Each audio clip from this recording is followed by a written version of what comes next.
The court is calling 2025 CR 010203 State versus Fabian Singh. And if I could have parties announced for the record for the state. Former for the defendant. And are you Mr. Singh? All right, we had a motion to suppress hearing. The court heard this case, the motion to suppress at least on, I think, December 8th or December 9th. Is that correct? Something like that, yeah. Yes, okay. And we're here for the court to make its ruling. And I know at that hearing, there were certain things that both parties stipulated to and agreed upon. All right, States has informed the court that they have no further argument. Defense, it's your motion. Do you have further argument? Yes, Judge. Focus in this case is on the search of the defendant. The court will recall that officers responded to a welfare check call where the defendant was initially seen on the roof of a parking garage. When the officers encountered the defendant, he was on the sidewalk. They detained him and put him in handcuffs.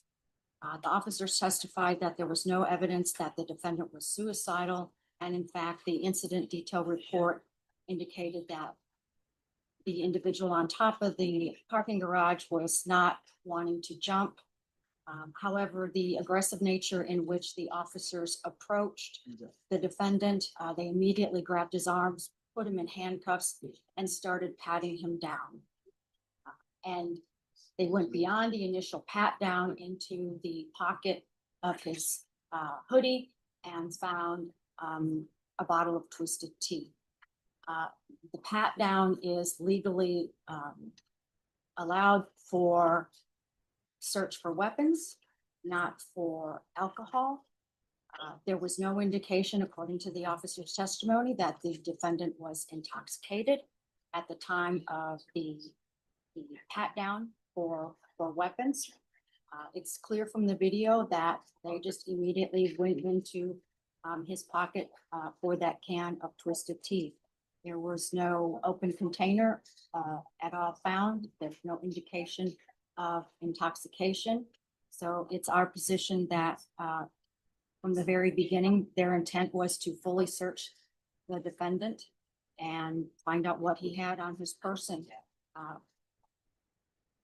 well beyond what was necessary for their safety. All right. So, Mr. Singh, I want you to know that I've heard all of the evidence that's been presented to the court.